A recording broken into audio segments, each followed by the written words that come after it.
চীন থেকে ধেয়ে আসছে এমন সব মারণাস্ত্র যা এর আগে এই অঞ্চলের কোনো দেশ কল্পনাও করেনি।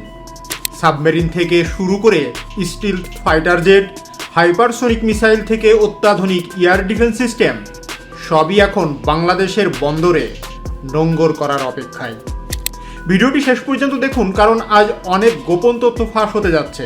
কেন হঠাৎ এই রণসজ্জা, কেন তারেক রহমানের এই মাস্টার স্ট্রোককে দিল্লির নর্থ ব্লকে জরুরি বৈঠকে বসছে, আজ আমরা উন্মোচন করব সেই গোপন চুক্তির নেপথ্যের কাহিনী। চীনের ড্রাগন আর বাংলাদেশের রয়্যাল বেঙ্গল টাইগারের এই নতুন রসায়ন কি ভারতকে সত্যি সংকটে ফেলে দিল? দক্ষিণ এশিয়ার ভূ রাজনীতিতে এক প্রলয়ঙ্করী পরিবর্তনের পদধ্বনি শোনা যাচ্ছে।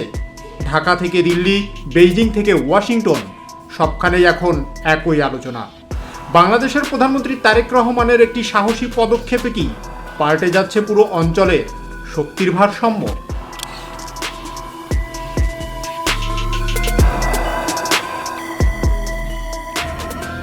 গত মঙ্গলবার জাতীয় সংসদের দক্ষিণ প্লাজায় প্রধানমন্ত্রী হিসাবে শপথ নেন তারেক রহমান।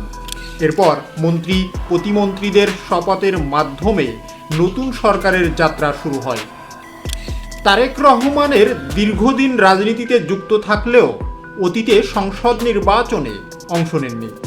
এবার ঢাকায় ও পিতৃভূমি বগুড়ায় দুটি আসনে নির্বাচনে জয়ী হয়েছেন। 1991 সালের পর প্রথম কোনো পুরুষ প্রধানমন্ত্রী পেয়েছে দেশ। এর আগে বিএনপি এর প্রয়াত চেয়ারপারসন খালেদা জিয়া এবং আওয়ামী লীগের সভাপতি শেখ হাসিনা প্রায় 3 যুগ দেশের প্রধানমন্ত্রীর দায়িত্ব পালন করেছেন। 2024 সালের 5ই আগস্ট ছাত্র জনতার অভ্যুত্থানে আওয়ামী লীগ সরকারের পতন ঘটে। শেখ হাসিনা পালিয়ে যান ভারতে। 1.5 বছরের অন্তর্বর্তী সরকারের শাসনের পর তারেক রহমানের হাত ধরে শুরু হলো নির্বাচিত সরকারের পথ চলা। বাংলাদেশের রাজনৈতিক পট পরিবর্তনের পর প্রধানমন্ত্রী হিসাবে দায়িত্ব নেওয়ার পর থেকেই তারেক রহমান একটি বিষয় স্পষ্ট করে দিয়েছেন: বাংলাদেশ আর কারো অনুগত হয়ে থাকবে না। সার্বভৌমত্ব রক্ষায় এবং জাতীয় নিরাপত্তাকে শক্তিশালী করতে তিনি গ্রহণ করেছেন লুক ইস্ট বা পূর্বমুখী নীতি। আর এই নীতির কেন্দ্রবিন্দুতে রয়েছে বিশ্বের উদীয়মান পরাশক্তি চীন।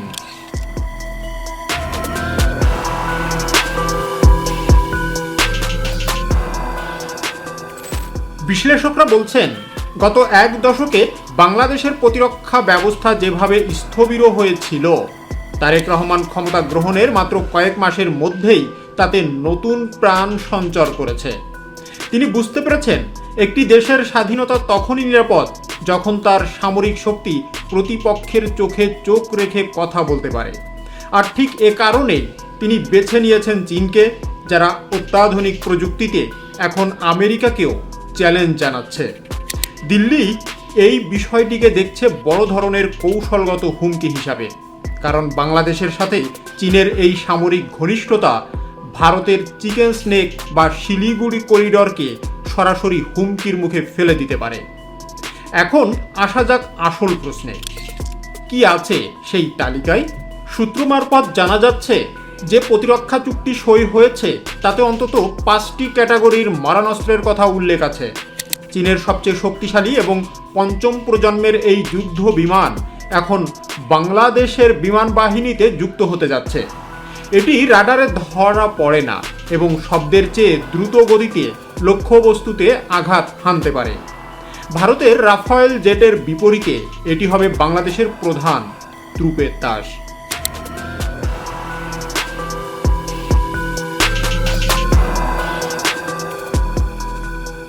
বঙ্গোপসাগরের নীল জলরাশিতে আধিপত্য বিস্তারের জন্য বাংলাদেশ চীন থেকে আনছে আধুনিক সাইলেন্ট সাবমেরিন। এটি পানির নিচেই টানা কয়েক সপ্তাহ থাকতে পারে এবং শত্রুপক্ষের জাহাজকে নিমেষেই ধ্বংস করতে সক্ষম। বাংলাদেশের আকাশসীমাকে দুর্ভেদ্য দুর্গে পরিণত করতে আসছে HQ-9। এটি 400 কিলোমিটার দূর থেকে যে কোনো শত্রু বিমান বা মিসাইল শনাক্ত করবে, ধ্বংস করতে পারবে। এর ফলে বাংলাদেশের আকাশে অনুপ্রবেশ করা যে কোনো পক্ষের জন্য আত্মঘাতী হবে। স্থলপথে বাংলাদেশের সীমানা পাহারা দিতে চীন দিচ্ছে তাদের সেরা ট্যাঙ্ক VT-4। এটি ডিজিটাল ফায়ার কন্ট্রোল সিস্টেম এবং শক্তিশালী বর্ম দিয়ে ঢাকা, যা সমতল ভূমির যুদ্ধে অপরাজেয়। সবচেয়ে ভয়ঙ্কর তথ্য হলো চীনের হাইপারসোনিক প্রযুক্তির কিছু প্রতিরক্ষা সংস্করণ বাংলাদেশে আসার গুঞ্জন রয়েছে, যা আকাশপথে ভারতের যে কোনো বড় শহরকে কয়েক মিনিটের মধ্যে টার্গেট করতে সক্ষম। এই খবর ছড়িয়ে পড়ার পর থেকেই ভারতের প্রতিরক্ষা মহলে শুরু হয়েছে ব্যাপক তোলপাড়। দিল্লির নর্থ ব্লকে একের পর এক রুদ্রদ্বারও বৈঠক চলছে। কেন ভারত এতটা চিন্তিত? প্রথমত, বাংলাদেশ ভারতের 3 দিক দিয়ে পরিবেষ্টিত। বাংলাদেশের প্রতিরক্ষা ব্যবস্থা শক্তিশালী হওয়া মানেই ভারতের উত্তর পূর্বাঞ্চলীয় রাজ্যগুলো বা 7 সিস্টার্সের নিরাপত্তা ঝুঁকি বেড়ে যাওয়া। দ্বিতীয়ত, বঙ্গোপসাগরে চীনের উপস্থিতি ভারতের নৌ আধিপত্যকে সরাসরি চ্যালেঞ্জ করছে।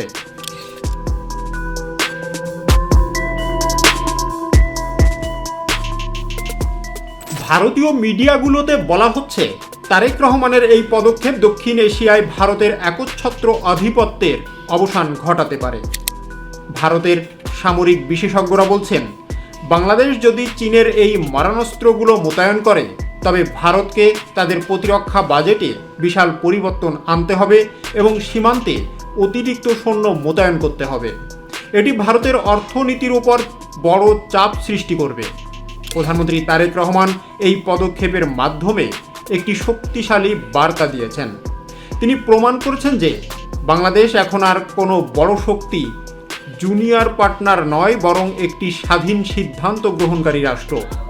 তার সমর্থকদের মতে এই অস্ত্রগুলো কাউকে আক্রমণ করার জন্য নয়, বরং বাংলাদেশকে একটি শক্তিশালী অবস্থানে নিয়ে যাওয়ার জন্য, যেন ভবিষ্যতে কেউ বাংলাদেশকে চোখ রাঙানোর সাহস না পায়।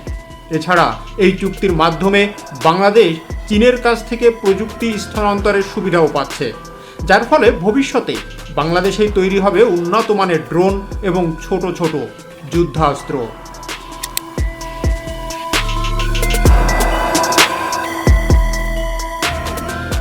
দক্ষিণ এশিয়ার রাজনীতি এখন ফুটান্ত কড়াইয়ের মতো গরম।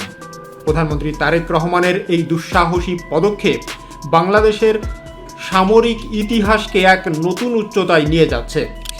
চীনের এই ভয়ঙ্কর মারণাস্ত্রগুলো যখন বাংলাদেশের মাটিতে পৌঁছাবে তখন মানচিত্রের সমীকরণ কেমন হবে তা সময়ই বলে দেবে।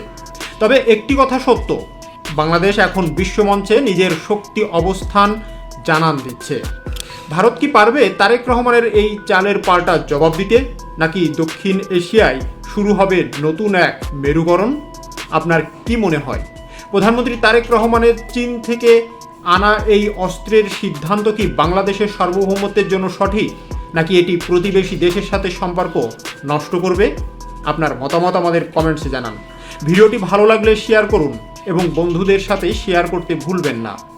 এমন আরও এক্সক্লুসিভ জিওপলিটিক্যাল বিশ্লেষণ পেতে আমাদের চ্যানেলটি সাবস্ক্রাইব করে পাশে থাকা বেল আইকনটি প্রেস করে রাখুন। দেখা হবে পরের ভিডিওতে। ততক্ষণ পর্যন্ত সতর্ক থাকুন, ভালো থাকুন। ধন্যবাদ।